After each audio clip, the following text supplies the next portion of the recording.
चलिए स्टूडेंट्स, तो last lecture में हमने देखा था कि ऑर्गेनाइजिंग प्रोसेस क्या होता है। उसमें हमने 4 प्रोसेस पढ़े थे ऑर्गेनाइजिंग के। इसमें जो सेकंड प्रोसेस है डिपार्टमेंटलाइजेशन, या जिसको आप डिपार्टमेंटेशन भी कहते हैं, उसको हम थोड़ा सा देखेंगे। डिपार्टमेंटेशन में क्या होता है कि डिपार्टमेंट्स बनाते हैं on the basis of the identified work. और वो जो डिपार्टमेंट्स हैं वो 2 तरीके से बनाए जा सकते हैं, एक फंक्शनल डिपार्टमेंटेशन और दूसरा डिविजनल डिपार्टमेंटेशन। तो इसमें हम देखेंगे कि फंक्शनल डिपार्टमेंटेशन क्या होता है। फंक्शनल डिपार्टमेंटेशन में 2 चीज़ें आपको ध्यान रखनी है। पहला कि जो फंक्शनल डिपार्टमेंटेशन होता है it is created on the basis of the functions performed, मैंने अंडरलाइन किया हुआ है। और दूसरा, it is suitable where the organisation is dealing in single products. तो 2 चीज़ें आपको ध्यान देने लायक हैं इस फंक्शनल डिपार्टमेंटेशन में।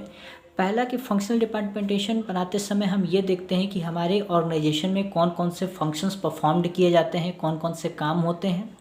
और दूसरा, ये जो डिपार्टमेंटेशन है ये उस ऑर्गेनाइजेशन में सूटेबल होता है जो कि सिंगल प्रोडक्ट्स में डील कर रहा हो।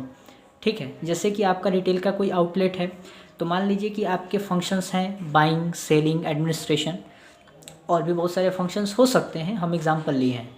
तो जैसे मान लीजिए कि बाइंग के बेसिस पर आपने एक डिपार्टमेंट बनाया परचेस डिपार्टमेंट, सेलिंग के बेसिस पर आपने डिपार्टमेंट बनाया सेल्स डिपार्टमेंट, और एडमिनिस्ट्रेशन के बेसिस पर आपने डिपार्टमेंट बनाया एडमिन डिपार्टमेंट।